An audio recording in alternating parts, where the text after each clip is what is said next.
So, dear audience, dear chair, let me introduce my PhD thesis about investigations of influencing factors on the fit of ceramic restorations. My name is Adrienn and I'm a dentist at the Department of Prosthodontics.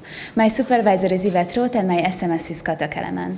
My vision is to offer patients the highest level of precision and accuracy in dental restorations, ensuring optimal oral health and satisfaction, and my mission is to deliver evidence-based recommendations to dental professionals. Here you can see my two ongoing projects, from which the first one is investigating the efficacy of different finish line designs on ceramic restorations. This will be a systematic review and a network meta-analysis. Ceramic crowns are extensively utilized in dentistry because of their outstanding aesthetic and excellent biocompatibility. The fit of this indirect restoration is increasingly important for long-term success. Biological failure of fixed prosthodontics is between 85 and 93%. Inadequate marginal and internal fit can lead to microleakage that can lead to secondary caries, pulp infection and endodontic treatment, or gingival inflammation and periodontitis. The type of finish line design is one of the most critical factors affecting marginal adaptation. So one of the unmet needs in dentistry is to find the optimal finish line design that can preserve tooth structure and ensure the marginal integrity as well. So our aim is to investigating the different finish line designs on ceramic restorations.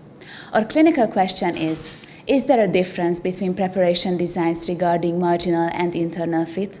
Our population is the ceramic restorations, and we have 4 intervention and comparators: the chamfer, the rounded shoulder, the shoulder, and the vertical edge finish line. And our outcome is the marginal and the internal fit in micrometer. Our null hypothesis is there is no difference between preparation designs regarding marginal and internal fit, and our clinical and research implications is to help clinicians to make a proper selection of finish line design and to educate students with evidence-based knowledge and practice. We have conducted our systematic search this November in 4 databases with the following search key. After the selection process, we have 47 eligible full texts. We have all the planned analyses are completed, but regarding of the shortness of time, I would like to show you some of them. So we have 3 main outcomes. The first one is the marginal gap, which is the perpendicular measurement from the internal surface of the restoration to the preparation butt at the margin. The absolute marginal discrepancy, which is the angular combination of this marginal gap and the extension error. And the internal gap, which is a perpendicular measurement between the axial wall of the prepared tooth to the inner surface of the restoration.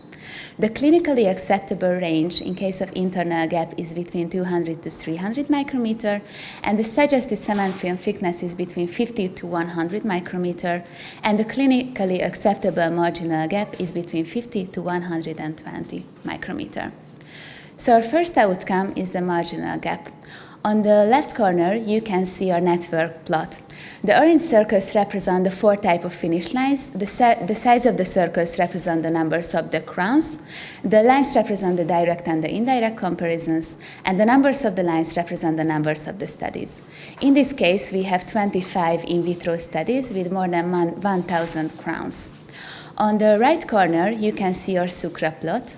The Sukra value is a range from 0 to 100, and the higher the Sukra value, the more likelihood that the therapy is in the top rank.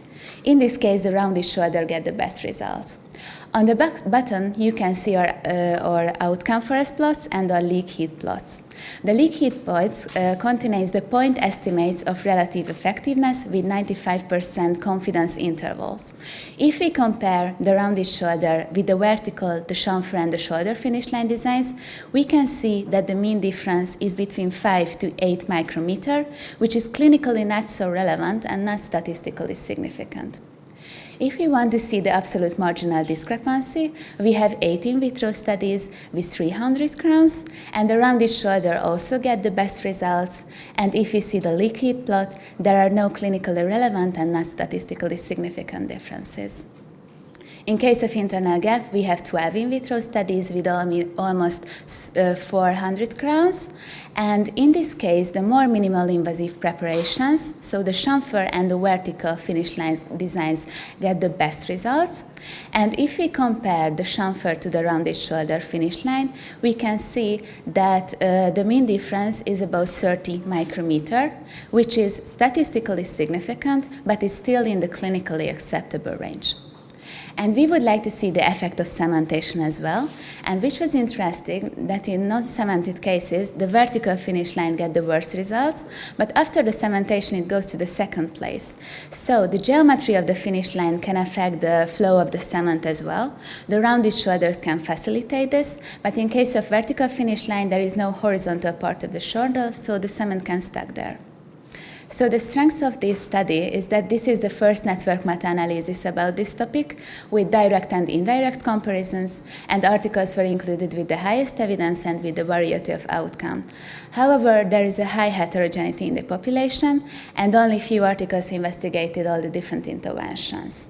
Our conclusion is that ceramic restorations with rounded shoulder finish lines exhibited the best marginal fit and absolute marginal discrepancy and a clinically acceptable internal gap. Rounded forms can facilitate the flow of the cement.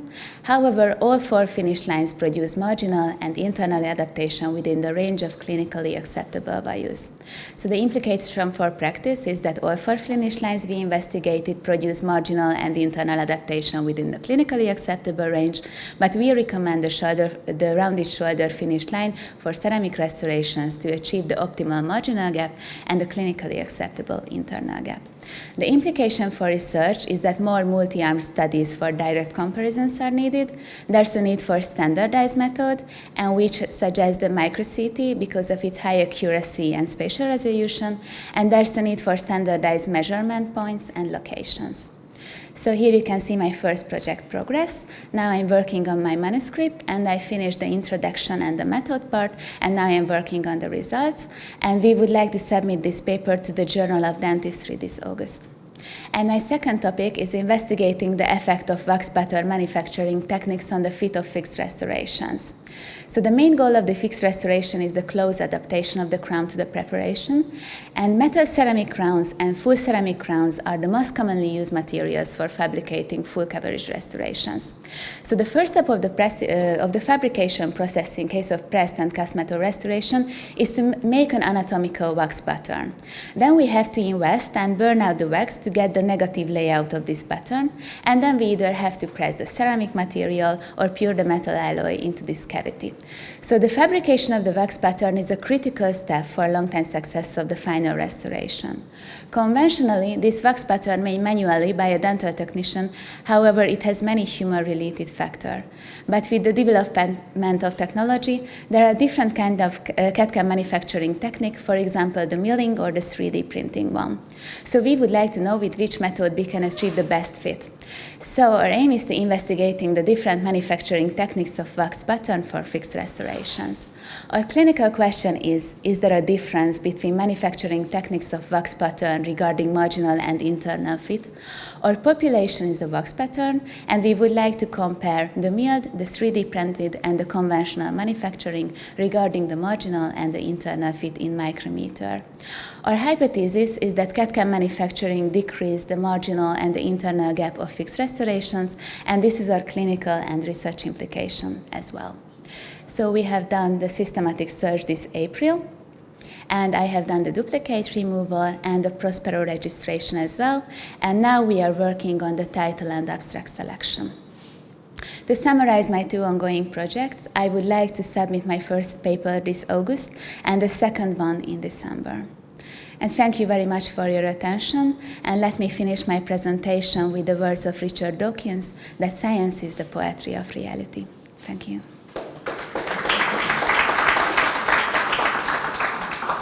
Congratulations.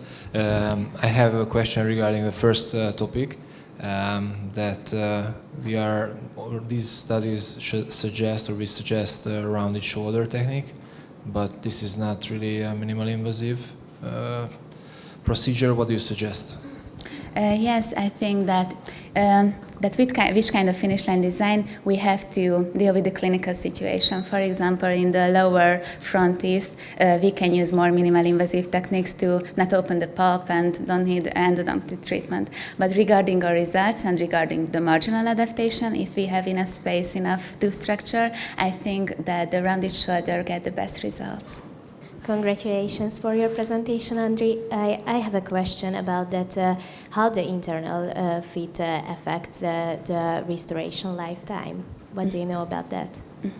So, thick and non-uniform cement film can increase the shear stress between the abutment and the crown. So it can lead maybe to debonding and loss of the crown. And a thick cement film can increase the fracture of the crown as well. So this is the Thank you. question. Thank you. Congratulations. I have a question. How does the fit affect the strength of the restoration? So if we have close adaptation, so the stress distribution is more uniform. So in this case, there will be no stress concentration points which lead to fracture. So this is why we would like to investigate this topic, and this is the importance for the fracture.